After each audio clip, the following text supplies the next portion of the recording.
अस्सलाम वालेकुम। Welcome to my YouTube channel cooking with Naseem Akhtar. उम्मीद अब सब खैरियत से होंगे। आज की वीडियो में हम आपके साथ शेयर करेंगे बहुत ही मज़ेदार खीर की रेसिपी।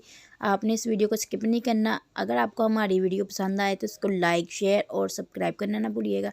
तो चलते हैं आज की वीडियो की तरफ। बिस्मिल्लाहिर्रहमानिर्रहीम। इसको बनाने के लिए सबसे पहले हम ले लेंगे एक कढ़ाई और इसमें डाल देंगे 2 किलो दूध।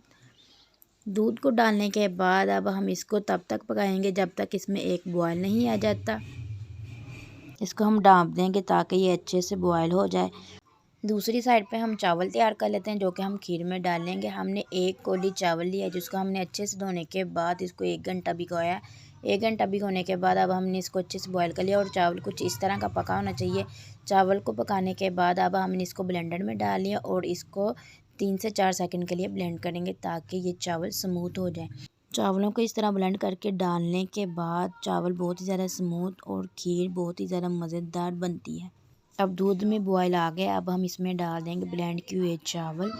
चावल डालने के बाद अब हमने इसको मुसलसल हिलाते रहना है और आपने इसको मीडियम फ्लेम पे तकरीबन 25 से 30 मिनट पकाना है। दूध में चावल डालने के बाद इसको मुसलसल हिलाते रहना है ताकि ये नीचे ना लगे।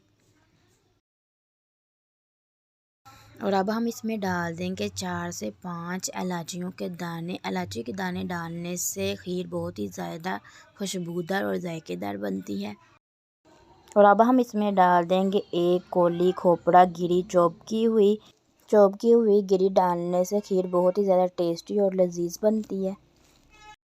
खीर को पकाते हुए तकरीबन आधा घंटा हो गया। अब हम इसमें डाल देंगे 1 कौली चीनी। कम या ज़्यादा भी कर सकते हैं अपने टेस्ट के हिसाब से।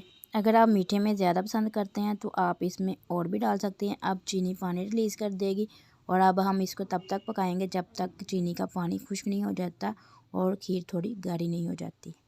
चीनी डालने के बाद आपने मुसलसल चम्मच हिलाते रहना ताकि ये नीचे ना लगे। चीनी डालने के बाद अब हम इसको तकरीबन 15 से 20 मिनट पकाएंगे और इसको तब तक पकाएंगे जब तक चीनी का पानी खुश्क नहीं हो जाता और खीर गाढ़ी नहीं हो जाती।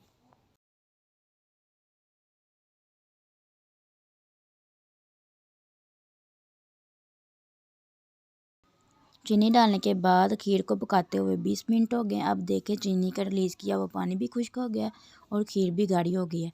अब ये तैयार है। अब हम आपको डिश आउट करके दिखाते हैं। तो लीजिए तैयार है जायके से भरपूर बहुत ही ज़्यादा मज़ेदार टेस्टी खीर। इस रेसिपी को आप ज़रूर फॉलो कीजिएगा। बहुत ही आसान खीर की रेसिपी। इसको फॉलो करने के बाद अपना फीडबैक कमेंट सेक्शन में ज़रूर दीजिएगा और बेल आइकॉन करना ना भूलिएगा ताकि हर न्यू आने वाली वीडियो का नोटिफिकेशन आपको मिल सके। अगर ये वीडियो आपको पसंद आए तो इसको लाइक सब्सक्राइब और अपने अजीज़ दोस्तों और रिश्तेदारों में शेयर करना ना भूलिएगा। तो मिलते हैं नेक्स्ट वीडियो में। तब तक के लिए अल्लाह हाफिज़। Thanks for watching.